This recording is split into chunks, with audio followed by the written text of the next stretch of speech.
La escóbula de la brújula, Podium Podcast. Y eso me permitió conocer esta isla, no en su totalidad, porque a mí de la isla no me interesaban las playas del Inglés, los sitios típicos estos donde la gente suele ir, sino que prefería ver lo que a nosotros nos trae en este tipo de cosas, que son los misterios que puedan encerrar este tipo de lugares.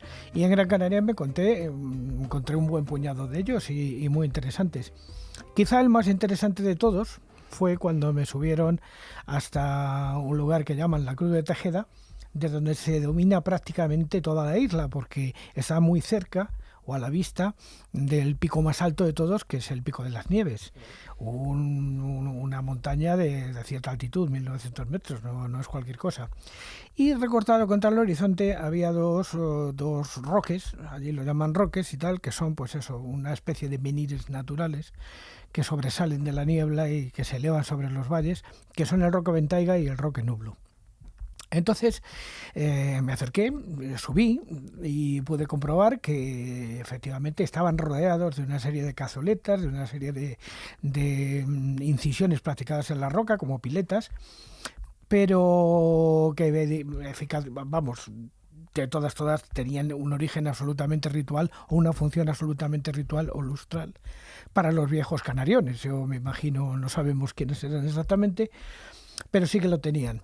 Estaban orientadas hacia poniente, como suele suceder con este tipo de cosas, y en ambos sitios lo que noté es la gran semejanza que existe con este tipo de altares primitivos o con este tipo de áreas lustrales en otras partes del mundo, como podamos encontrarlas ya en la zona continental, en los Montes del Atlas o en España mismo, por ejemplo. El Roque Ventaiga era semejante, pero de una manera verdaderamente como si lo hubiera hecho la misma persona, al que llaman el altar del Monte de San Telmo, en los Arribes del Duero. Hay muchísimas de estas cuestiones que habría que aclarar en este sentido. Si las islas estaban tan lejos y no estaban habitadas en ese momento, además en una época anterior incluso al bronce, ¿por qué hay tanta semejanza estilística en los ritos y en las cosas? Evidentemente, si leyéramos las fuentes con las cuales nosotros podemos manejarnos en este sentido y que nos los describen, tendríamos que acudir, como siempre, a la monumental obra de Sir James George Fraser, La Rama Dorada, donde nos dice que efectivamente en un momento dado el hombre es como que dio un salto hacia la religiosidad, a un cierto tipo de religiosidad litolátrica que de alguna manera utilizaba las piedras, eran los conocidos como veneratores lapidum, que utilizaban este tipo de sitios o los tallaban o los construían de la misma manera, siempre con una función lustral, de purificación, ritual, de contacto con los dioses. No olvidemos que las montañas siempre han sido, en tiempo pasado, un camino litolátrico hacia el cielo que en muchísimas civilizaciones, y yo no lo llamaría esto superstición, simplemente eran las creencias de su momento. Hoy día lo podemos llamar superstición, pero en aquella época era algo tan real como la vida misma y estaban convencidos de que los cielos eran de piedra. ¿Por qué? Pues muy sencillo, porque de los cielos venían las piedras que mandaban los dioses, o sea, y tenemos muchas en el mundo. Daros cuenta que las primeras muestras de hierro que el hombre utilizó y que empezó a usar para hacer herramientas no era el hierro terrestre, sino que era el hierro celeste. O sea, el cielo que venían los meteoritos, como por ejemplo la famosa piedra negra de la Kaaba en la Meca y algunas otras, o las famosas piedras del rayo que sí, son los metilos, los famosos claro, metilos, piedras sagradas que se convierten sagrado también en el lugar donde caen. O las se llaman esto no recuerdo exactamente, ahora recuerdo el nombre, a veces se me olvidan algunos nombres y tal. Lo que sí que es cierto es que existía esta relación con el cielo. El cielo era una cosa de piedra que de repente mandaba meteoritos que eran de hierro, que eran de cobre, que eran de zinc, que eran de estaño, que eran de níquel, de platino, de todo tipo de materiales, y que ellos empezaron a utilizar. el salto desde la primera utilización del hierro celeste, y el paso al hierro terrestre llevaría muchísimos años después, como bien nos enseña Mircea Eliade en su libro sobre herreros y alquimistas. Tardaría muchísimo tiempo después. En principio, esto era un regalo de los dioses que le daban a los hombres y tal para favorecer, pues eso, y digamos, tenerles sometidos a su voluntad. Y entonces, ¿por qué?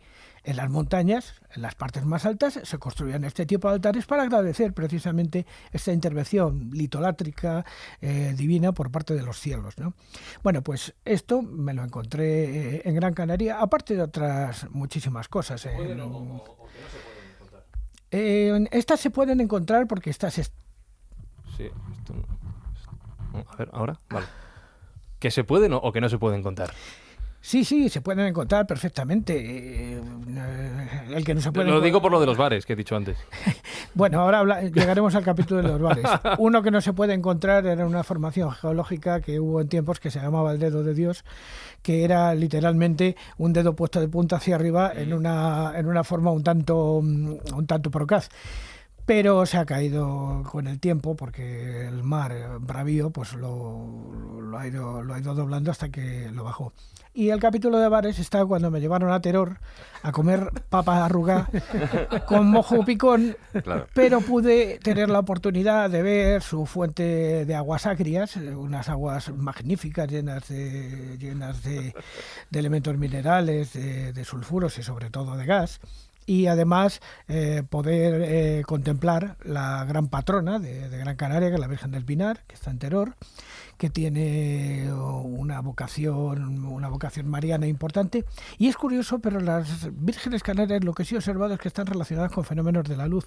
Quizá por eso su patrona es la Candelaria. Claro, también la Candelaria. Prácticamente todas. Precisamente. La aparición, en este caso de la Virgen del Pino, Teror, es una imagen que aparece encima de la copa de un pino, que por cierto es un culto muy extendido también por el resto de España, y en la península en concreto hay varios lugares, ¿no? Creo que en Vinuesa además que hay todo un ritual cada año que se hace con el pino. Siempre hay un tipo de aparición, puede ser dos tipos de apariciones, o bien la propia aparición mariana que da un mensaje, o en este caso la propia imagen, que es la que aparece, hay que recogerla y a partir de ese momento empieza a hacer sus milagros o sus prodigios.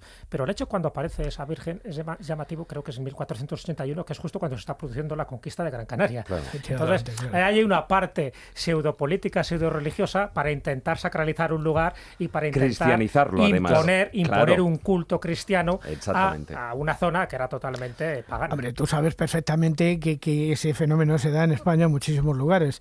Tú y yo estuvimos viendo, por ejemplo, la famosa patrona de Ponferrada, que es la Virgen de la Encina, que es un caso también muy parecido. Podemos tener las Virgen de los Olivos, por ejemplo, en Loeches, en Madrid. Siempre, en muchísimas ocasiones, esas apariciones de imágenes milagrosas han tenido que ver de alguna manera con árboles o cualquier tipo de elemento natural. ¿Por qué? Pues muy sencillo, porque hasta el momento de su aparición existían todo tipo de latrías relacionadas con la naturaleza, y en este caso las dendrolatrías. O sea, el árbol siempre ha sido un elemento fundamentalmente sacralizante. Hay árboles que sacralizaban los lugares de una manera absoluta. El tejo, los robles, los inmensos robles, algún tipo de cipreses. Hay otros árboles, por ejemplo, como el fresno, al que se consideraba que no le caían los rayos ni las serpientes se le acercaban. Siempre todas las dendrolatrías, palabra que significa el culto a los árboles, han seguido y siguen estando. No olvidemos que todavía podemos encontrarnos en la geografía hispana en algunos sitios, no solamente en Gran Canaria, sino en otros muchos sitios, árboles que tienen en su hueco instalada una imagen y que es digna de procesiones, romerías, etcétera, etcétera, etcétera, como podemos ver, por ejemplo, en Villar de Coveta, que tenemos la Virgen a la que se va de romería, está en medio de una encina, ¿no? Una encina sagrada, por cierto.